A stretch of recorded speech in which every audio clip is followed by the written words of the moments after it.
Hello साथियों, स्वागत है आप सभी का ड्रीम कैंपस एजुकेशनल प्लेटफॉर्म पर। आज के सेशन में हम स्टार्ट करने जा रहे हैं आज के करंट अफेयर को। आज के करंट अफेयर को स्टार्ट करने से पहले आपको एक अपडेट दे दें। कल आपके साथ जब हम शेयर कर रहे थे कि भारतीय राष्ट्रीय सेना का जो राष्ट्रीय सेना दिवस है वो मनाया जाता है 15 जनवरी को। और पहली बार ऐसा हुआ है जब ये जो राष्ट्रीय सेना दिवस का परेड है इसे दिल्ली, राष्ट्रीय राजधानी दिल्ली से शिफ्ट करके किसी प्रदेश की राजधानी में शिफ्ट किया गया है और उसे पहली बार लखनऊ में किया गया है। अब वो अपडेट बात गलत थी। पहली बार जब इसे अपडेट किया गया, पहली बार जब राष्ट्रीय राजधानी क्षेत्र से इस राष्ट्रीय परेड को हटाया गया, किसी अन्य स्टेट में सेना के आउटरीच प्रोग्राम के तहत किया गया, तो वो कर्नाटक था, यानी बेंगलोर में किया गया था। 2024 में लखनऊ में आयोजित किया गया, 2025 में पुणे में, और फिर जो अभी कल जो 2026 को हुआ है उसे जयपुर में आयोजित किया गया है। इस चीज़ को अपडेट कर लीजिएगा।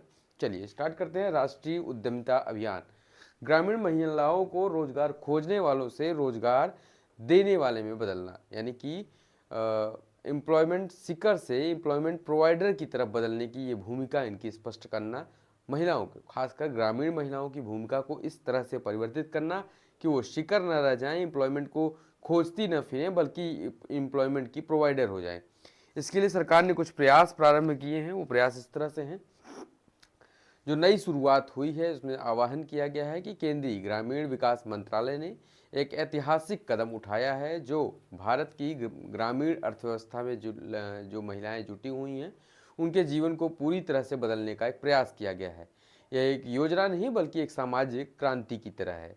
दीनदयाल अंत्योदय ग्रामीण राष्ट्रीय ग्रामीण आजीविका मिशन, जो Deendayal Antyodaya national rural livelihood mission है, इसके तहत यह पहल ग्रामीण महिलाओं को आत्मनिर्भर बनाने और उन्हें समाज में नेतृत्व प्रदान करने के लिए, उन्हें समाज में उनका दर्जा सुनिश्चित करने के लिए ये पहल आवश्यक थी, जिसे प्रारंभ किया गया है।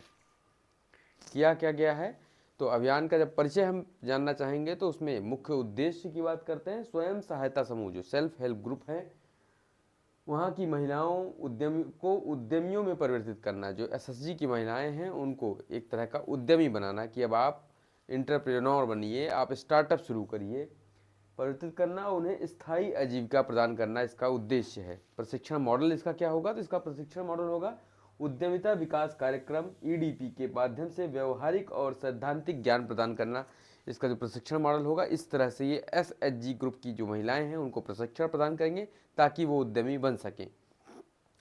सामुदायिक दृष्टिकोण की बात करेंगे तो गांव स्तर पर मेंटरशिप और सहयोग के माध्यम से सतत विकास सुनिश्चित करना इसका सामुदायिक दृष्टिकोण होगा। किस तरह का मेंटरशिप मिलेगा, किस तरह का दृष्टिकोण होगा, तो उसमें हम आपको बताते हैं कि समुदाय स्तर पर ऐसे लोगों को प्रशिक्षण के लिए चुना जाएगा जो वहाँ की ज्योग्राफी, वहाँ के इन्वायरमेंट, वहाँ की इकोनॉमी से परिचित हों, उस क्षेत्र की विविधता से परिचित हों।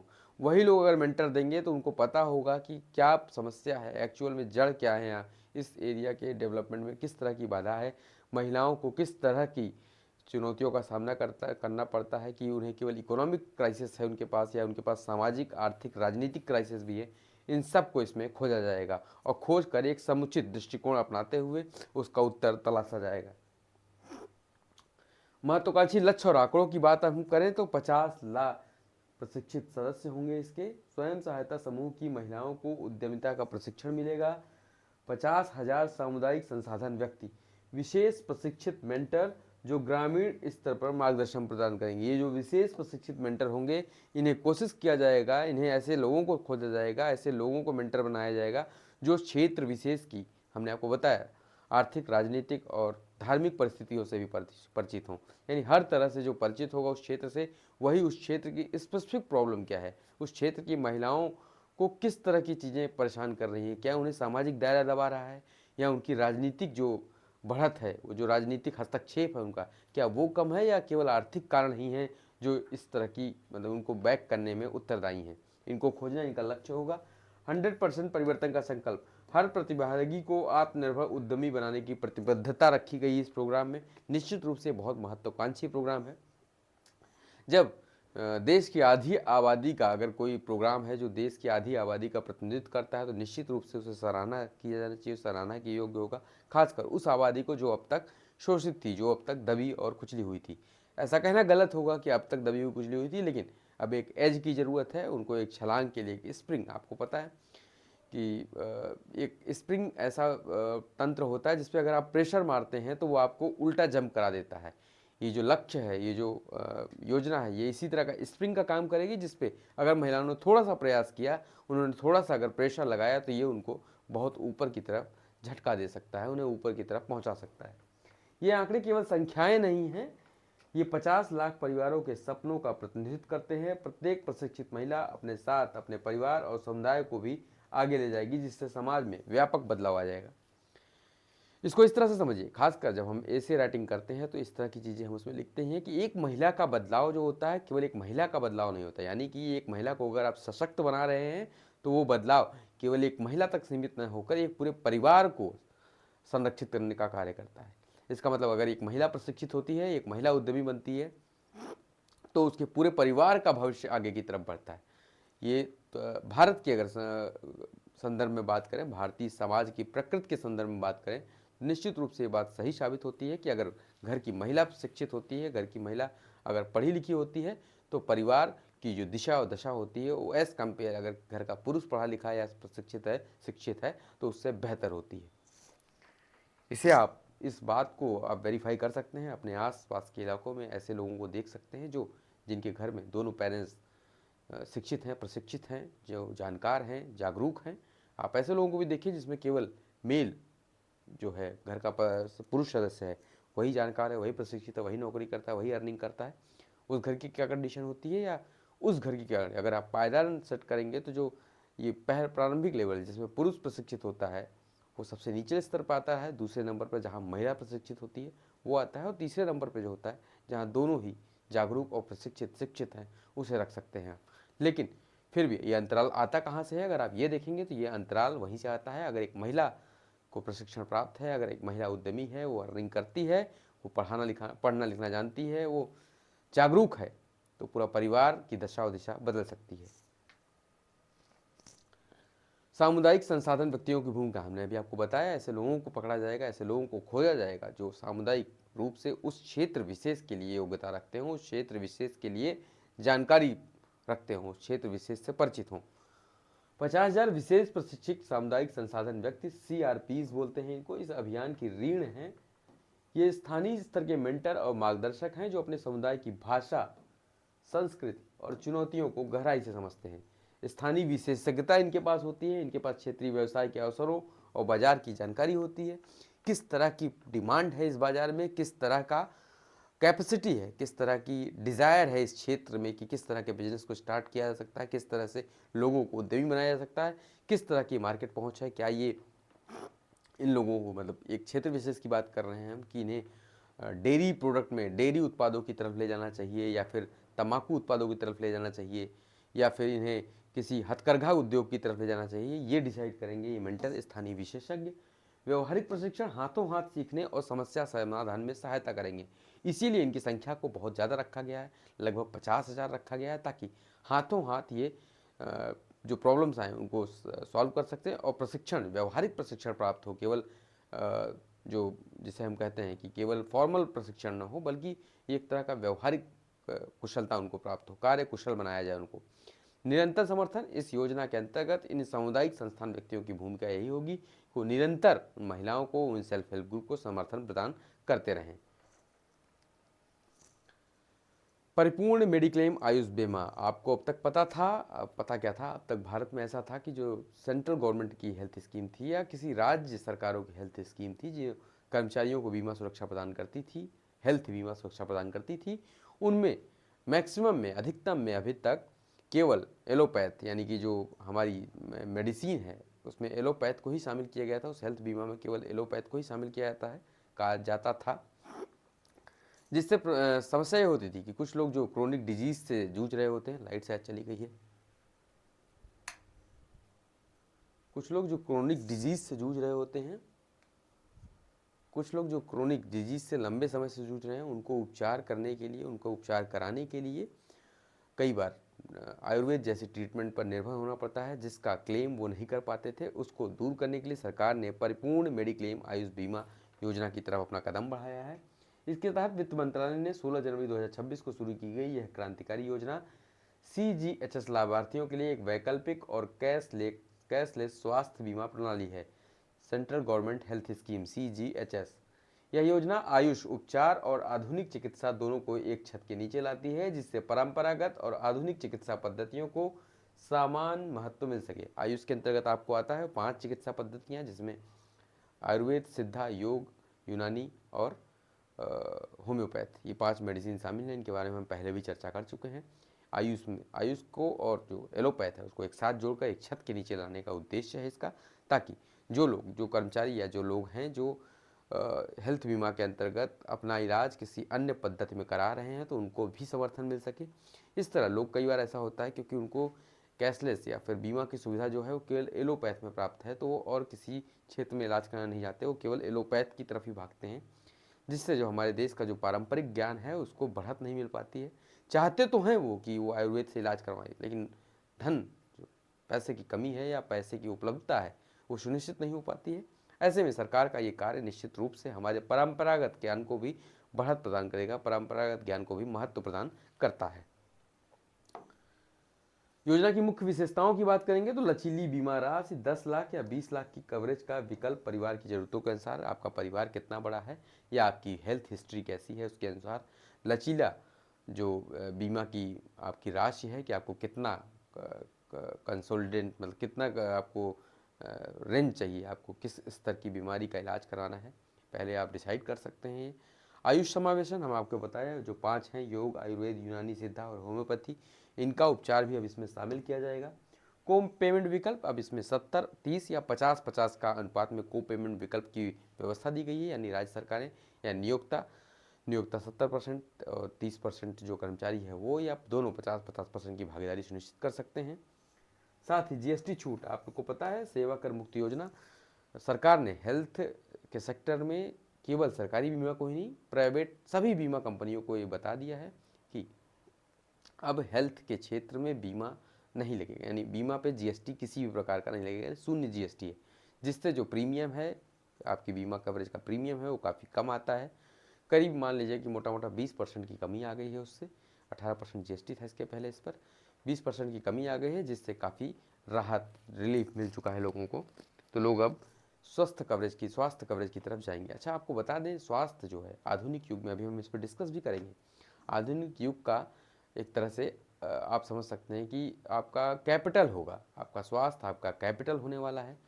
जिस तरह हम 7वीं पीढ़ी में हैं इस वक्त, अभी हम उस पर चर्चा करते हैं पूरी व्यापक रूप से, याद दिलाइएगा अगर हम भूल जाते हैं। योजना के लाभ और प्रभाव, कैशलेस सुविधा, बिना नकदी के तत्काल उपचार करना। यह योजना न केवल स्वास्थ्य सुधार सुरक्षा प्रदान करती है बल्कि भारतीय चिकित्सा पद्धतियों मुख्य धारा में लाने में महत्वपूर्ण भूमिका निभाती है। 50% प्रीमियम साझेदारी, हमने आपको बताया 70-30 या 50-50 का अनुपात हो सकता है। 2x कवरेज, 2 गुना विकल्प, आधुनिक और पारंपरिक दोनों उपचार इसमें शामिल हैं, इसलिए 2 गुना विकल्प आपके पास आ गए हैं। पहले केवल एलोपैथ का विकल्प हुआ करता था, अब वो जो आयुष के 5 ट्रीटमेंट हैं उनको भी इसमें शामिल कर लिया गया है। नमामि गंगे जलीय जैव विविधता संरक्षण, अब जो सरकार का ये प्रयास है कि अविरल धारा और निर्मल धारा, ये 2 शब्द याद रखिएगा, बार बार इनको जब PIB अपने अपडेट करता है तो वो इन दोनों शब्दों का खूब प्रयोग करता है। अविरल धारा और निर्मल धारा, यानी निरंतर धारा और स्वच्छ धारा, इन दोनों को गंगा के क्षेत्र विशेष में इसको महत्व दिया गया है कि निरंतरता बनी रहे, साथ में स्वच्छता भी उजागर होती रहे, स्वच्छता भी बनी रहे। 16 जनवरी 2026 को जल शक्ति मंत्री ने गंगा नदी के जलीय पारिस्थितिकी तंत्र को पुनर्जीवित करने के लिए नई परियोजनाओं का शुभारंभ किया। यह नमामि गंगे मिशन का एक महत्वपूर्ण विस्तार है जो न केवल नदी की सफाई पर ध्यान देता है बल्कि नदी की संपूर्ण जैव विविधता, उसमें रहने वाले जलीय जीवों के साथ साथ नदी की जो ऑक्सीजन डिमांड कैपेसिटी है उसको भी नियंत्रित करने का कार्य करता है। संरक्षण की नवीन पहल, फ्लोटिंग नर्सरी, गंगा की सहायक नदियों में तैरती हुई पौधशालाओं का निर्माण किया जाना प्रस्तावित है इसमें, यानी ऐसे पौधशालाएं, ऐसी नर्सरी बनाई जाएंगी जो गंगा नदी के ऊपर ही तैरती रहें, फ्लोट करती रहें। इससे क्या होगा, इससे ये होगा कि नदी को प्रॉपर सुरक्षा प्राप्त हो सकेगी, उसका संरक्षण हो सकेगा। कछुआ संरक्षण केंद्र लुप्त प्राय जो कछुए हैं उनको संरक्षित करने का प्रयास किया जाएगा। इसी तरह घड़ियाल संरक्षण केंद्र भी निर्मित किए जाएंगे। गंगा प्रहरी कार्यक्रम स्टार्ट किया जा रहा है, जिसमें स्थानीय समुदायों को प्रशिक्षित कर नदी संरक्षण में सक्रिय भागीदारी सुनिश्चित की जाने का उद्देश्य है।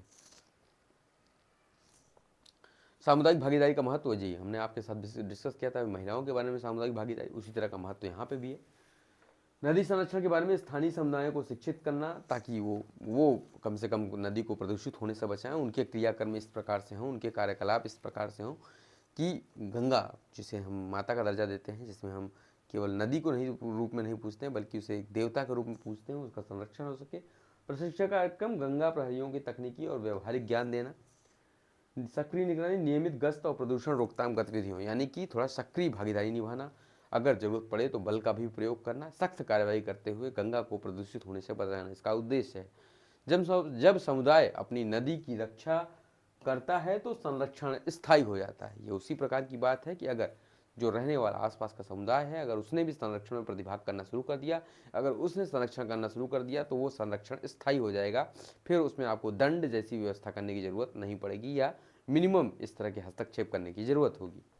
गंगा प्रहरी कार्यक्रम एक अनूठी पहल है जो पर्यावरणीय संरक्षण को जमीनी स्तर पर ले जाती है। स्थानीय लोग जो नदी के किनारे रहते हैं वे अब इसके संरक्षक माने जाते हैं, संरक्षक बन रहे हैं। यह दृष्टिकोण सुनिश्चित करता है कि संरक्षण प्रयास केवल सरकारी पहल तक सीमित न होकर आम जनमानस, जो लोग गंगा नदी का उपभोग करते हैं, उपयोग करते हैं, उसके जल से अपने आप को तृप्त करते हैं या अपनी खेती को बढ़ाते हैं या अपने कृषि पद्धतियों को संरक्षित करते हैं, वो सब इसके भागीदार बनेंगे, जिससे सामुदायिक भागीदारी सुनिश्चित होगी और गंगा नदी, केवल गंगा नदी का नहीं, इस तरह सभी नदियों का संरक्षण सुनिश्चित हो सकेगा। भारतीय यूरोपीय संघ मुक्त व्यापार समझौते की हम बात करते हैं। वर्तमान का जो आर्थिक परिदृश्य है, वर्तमान में भू राजनीति में जो उथल पुथल मची हुई है, उसको देखते हुए ये मुक्त व्यापार समझौता बहुत इंपॉर्टेंट है। भारत के लिए एक तरह से कहिए कि प्राण की तरह बनकर ये आ रहा है। 15-16 जनवरी 2026 को भारत और यूरोपीय संघ, यूरोपीय यूनियन जिसमें 27 देश शामिल हैं, आपको पता है यूरोपीय यूनियन में 27 राष्ट्र शामिल हैं, के बीच प्रस्तावित मुक्त व्यापार समझौते की वार्ता अंतिम चरण में पहुंची हुई है। यह समझौता भारत के व्यापारिक परिदृश्य को बदलने की क्षमता रखता है, क्योंकि यूरोपीय यूनियन भारत का सबसे बड़ा व्यापारिक भागीदार है। आप लोगों में से कुछ के मन में ये प्रश्न उठ रहा होगा कि यूरोपीय यूनियन कैसे भारत का सबसे बड़ा भागीदार हो गया। ये तो अमेरिका भारत का सबसे बड़ा भागीदार, कई दिन से न्यूज़ में बना हुआ है कि अमेरिका भारत का सबसे बड़ा भागीदार है, जिसके साथ भारत सरप्लस में है और अमेरिका टैरिफ लगा लगा कर भारत की व्यापार को नुकसान पहुंचा रहा है। तो बात बिल्कुल सही है, लेकिन यहाँ पे दो तकनीकी बातें हैं जिनको आपको गौर करना होगा। अगर एकल राष्ट्र के रूप में बात की जाती है कि भारत का सबसे बड़ा भागीदार राष्ट्र कौन है, तो उसमें अमेरिका का नाम आता है। जबकि जब एक ग्रुप की बात की जाती है, जब एक क्षेत्रीय संगठन की बात की जाती है कि भारत का सबसे बड़ा व्यापारिक भागीदार संगठन कौन है, तो यूरोपीय यूनियन है। यूरोपीय यूनियन का जो व्यापार है वो भारत के साथ 15-16% वार्षिक का है, यानी कुल व्यापार का 15-16% वो केवल यूरोपीय यूनियन के साथ करता है, जो अमेरिका से भी ज़्यादा है। लेकिन ये बात एक ग्रुप की हो रही है, यहाँ पे एक देश की बात नहीं हो रही है। पहले नंबर पे अगर इस तरह से बात करेंगे तो पहले नंबर पे यूरोपीय यूनियन, दूसरे नंबर पे अमेरिका, इसके बाद तीसरे नंबर पर यूएई का नंबर आता है, तीसरे या चौथे नंबर पर। जो वर्तमान परिदृश्य है उसमें ये वार्ता निश्चित रूप से बहुत महत्वपूर्ण है। समझौते के आयामों की बात करेंगे तो व्यापार का महत्व, यूरोपीय संघ भारत का सबसे बड़ा व्यापारिक साझेदार है। विशेष रूप से वस्तुओं के आयात निर्यात में यह समझौता द्विपक्षीय व्यापार को और मजबूत करेगा। प्रमुख लाभार्थी क्षेत्र कपड़ा, चमड़ा, फार्मास्यूटिकल्स उद्योग को शुल्क में कमी सबसे अधिक लाभ होगा। वर्तमान में जो सबसे नुकसान हो रहा है भारत को, वो इन्हीं क्षेत्रों में हो रहा है, यानी कपड़ा, चमड़ा और फार्मास्यूटिकल। आपको पता है भारत को जेनेरिक मेडिसिन्स की, दुनिया की जेनेरिक मेडिसिन्स की दुकान कहा जाता है, कि भारत के पास इतनी ज़्यादा कैपेसिटी है जेनेरिक मेडिसिन्स उत्पादन की कि भारत पूरे विश्व का निर्यातक बना हुआ है इस वक्त मेडिसिन्स के बारे में। खासकर अमेरिका में बहुत ज़्यादा मेडिसिन हम निर्यात करते थे, लेकिन वर्तमान परिदृश्यों के कारण हमारा ये क्षेत्र काफ़ी कमज़ोर हुआ है, जिसको बूस्ट करने का कार्य ये समझौता कर सकता है। वार्ता की चुनौतियाँ कुछ हैं, इसमें कार्बन बॉर्डर एडजस्टमेंट मैकेनिज्म सबसे महत्वपूर्ण है। यूरोपीय यूनियन का एक नियम है, यूरोपीय यूनियन आपस में एक समझौता करके बैठा हुआ है कि अगर कोई राष्ट्र का, जैसे ये पेन है, अगर इस पेन को उत्पादन में अधिक कार्बन डाइऑक्साइड का विमुक्त होती है इन्वायरमेंट में, तो हम इसे नहीं खरीदेंगे। एक तरह की इसे सोशल रिस्पॉन्सिबिलिटी आप कह सकते हैं।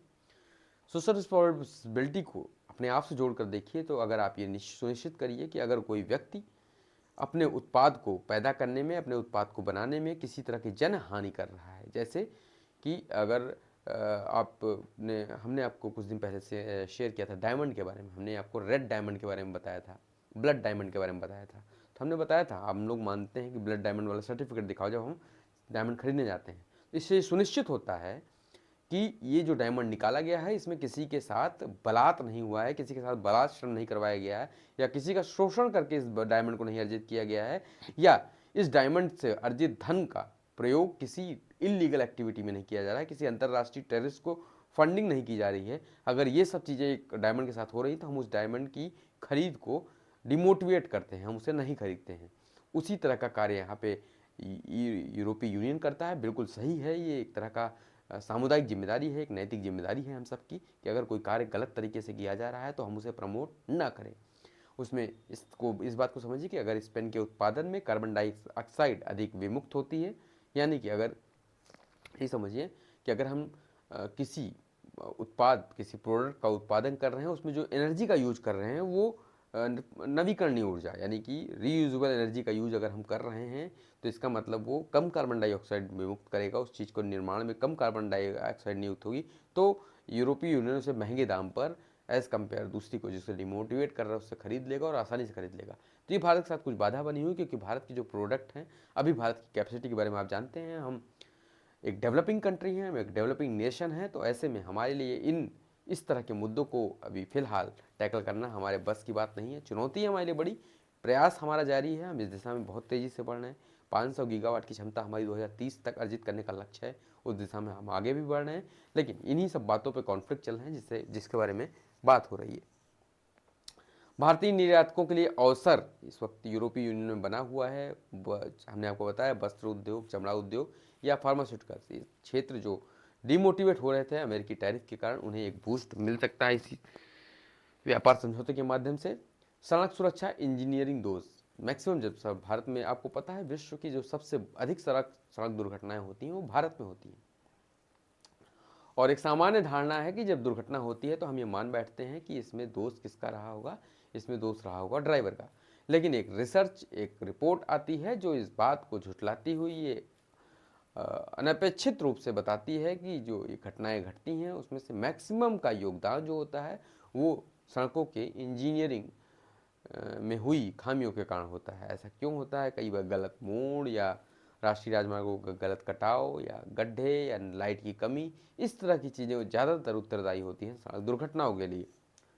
16 जनवरी 2026 को जारी एक चौंकाने वाली रिपोर्ट से पता चलता है कि भारत की 59%, लगभग 60% सड़क दुर्घटनाएं मानवीय भूल के बजाय खराब रोड इंजीनियरिंग के कारण होती हैं। यह भारत के बुनियादी ढांचे में एक गंभीर खामी की ओर इशारा करती हैं।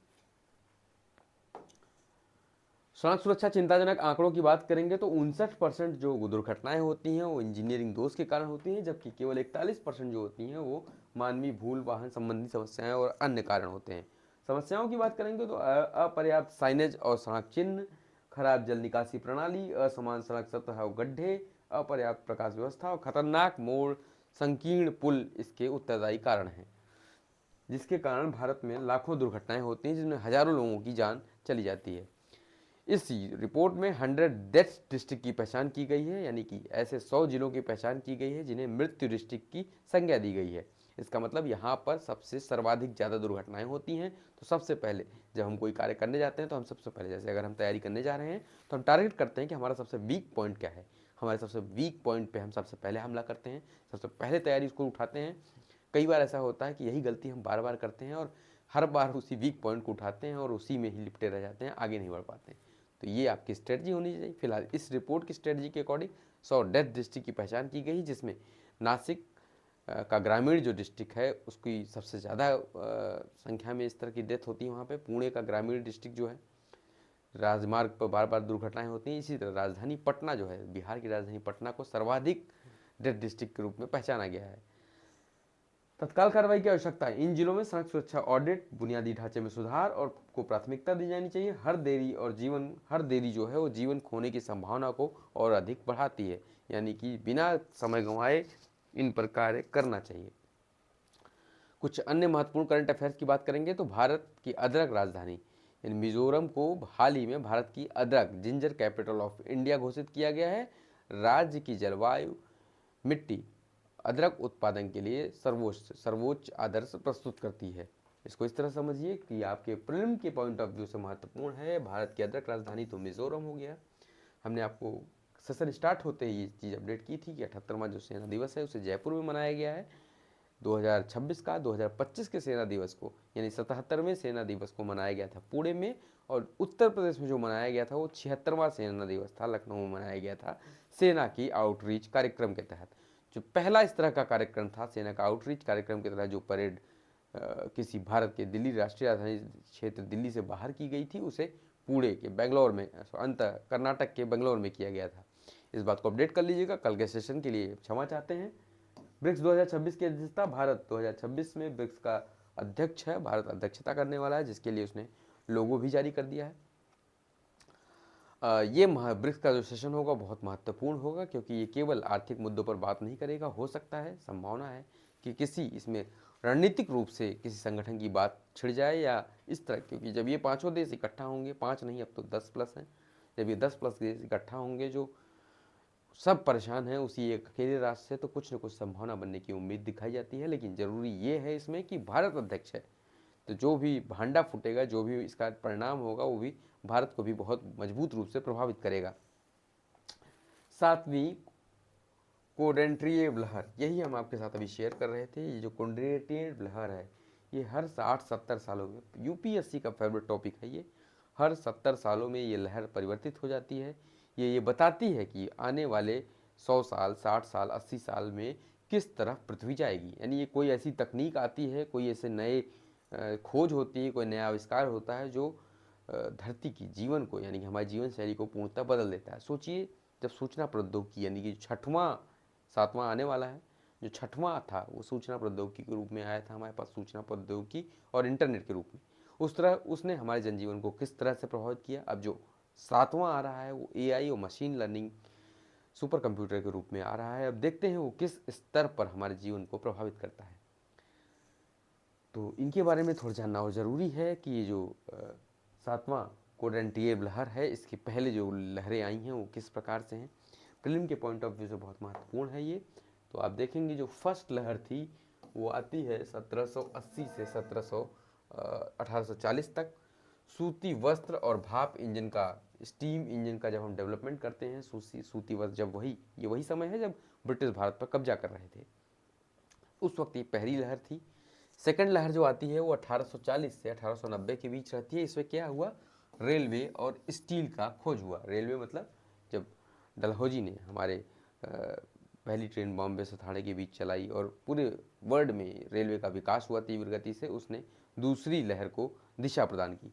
तीसरी लहर 1890 से 1940 के बीच रही, जिसमें बिजली और रसायन, इलेक्ट्रिसिटी और केमिस्ट्री ने महत्वपूर्ण कार्य किए। इसी वक्त एक्सप्लोजिव बहुत सारे खोजे गए, बहुत सारे नोबल इस समय में मिलते हैं, आपको पता है, केमिस्ट्री के क्षेत्र में और इलेक्ट्रिसिटी के क्षेत्र में। फोर्थ जो रेवोल्यूशन आता है वो 1940 से 1980 का होता है, जिसमें पेट्रोकेमिकल्स और ऑटोमोबाइल के क्षेत्र में बढ़त देखने को मिलती है।